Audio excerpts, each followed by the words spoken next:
Hi friends! இது திங்கட்கிழமை evening வந்து இந்த விளாக் வந்து எடுக்கிறேன். மாவு வந்து கிரைண்டர்ல ஓடிக்கிட்டே இருக்கு. இன்னைக்கு திங்கட்கிழமை இல்லையா? மாவு வந்து ஒரு கையில ஓடிக்கிட்டே இருக்கு.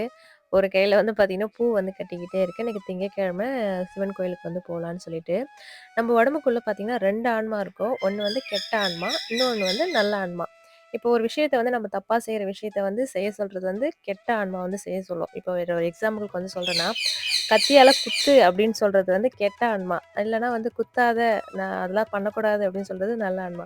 அந்த மாரி இன்னைக்கு வந்து கோவிலுக்கு வந்து போலான்னு சொல்லுச்சு ஒரு டைம் மனசு. ஒரு டைம் மனசு வந்து போக வேண்டாம், மாவு அரைக்கிற வேலைலாம் இருக்கு. போயிட்டு வர்றதுக்கு டைம் ஆயிடும் அப்படின்னு சொல்லுச்சு மனசு. மனசு தான் நம்ம ஆன்மான்னு வந்து நெனச்சுக்கணும்.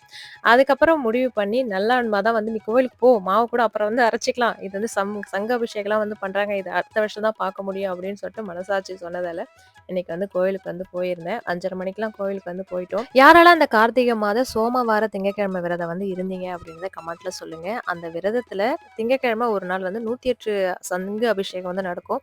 அத யாரெல்லாம் பார்த்துருக்கீங்க அப்படின்றத சொல்லுங்க. ஏன்னா இந்த வருஷம் தான் எனக்கு ஃபர்ஸ்ட் டைம் வந்து இத நான் பார்க்கறதுக்கான கடவுள் வந்து அது நெனச்சா தான் வந்து முடியும். அந்த மாரி இந்த வருஷம் நீ இப்ப பாரு அப்படின்னு சொன்னா மட்டும் தான் முடியும் இல்லையா? அந்த மாரி இந்த டைம் தான் வந்து அழைச்சிருக்காரு அத பார்க்கறதுக்கு. நான் வந்து சோமவார விரதம் வந்து இருந்தேன். எப்படி இருந்தேன்னு கேளுங்களா?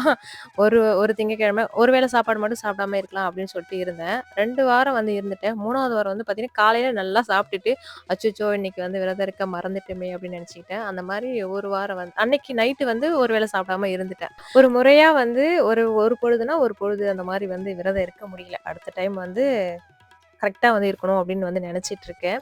ஒரு 5:30 மணிக்கு ஆரம்பிச்சிருந்தாங்க. யாகம்லாம் பண்ணியிருந்தாங்க. எனக்கு தெரியாது. 98 சங்க அபிஷேகம்லாம் அப்படியே வந்து பண்ண போறாங்கன்னு நெனச்சிருக்கேன். நெறைய பேர் சொல்லியிருக்காங்க இல்லையா? தேசமங்கல கடைசியமாவே சொல்லியிருக்காங்க. 108 சங்க அபிஷேகம்லாம் நடக்கும். அத பாருங்க. அது பார்க்கறது ரொம்ப ரொம்ப புண்ணியம் அப்படின்னு சொல்லியிருக்காங்க. ஆனா இப்படிலாம் யாகம்லாம் பண்ணுவாங்கன்னு எனக்கு உண்மையிலே தெரியாது. போன பிறகு தான் வந்து தெரிஞ்சது. கிட்டத்தட்ட ஒரு 1 மணி நேரத்துக்கு மேல யாகம்லாம் வந்து நடத்தியிருந்தாங்க. அதுல கலந்துக்கிட்டதே எனக்கு ரொம்ப சந்தோஷம்.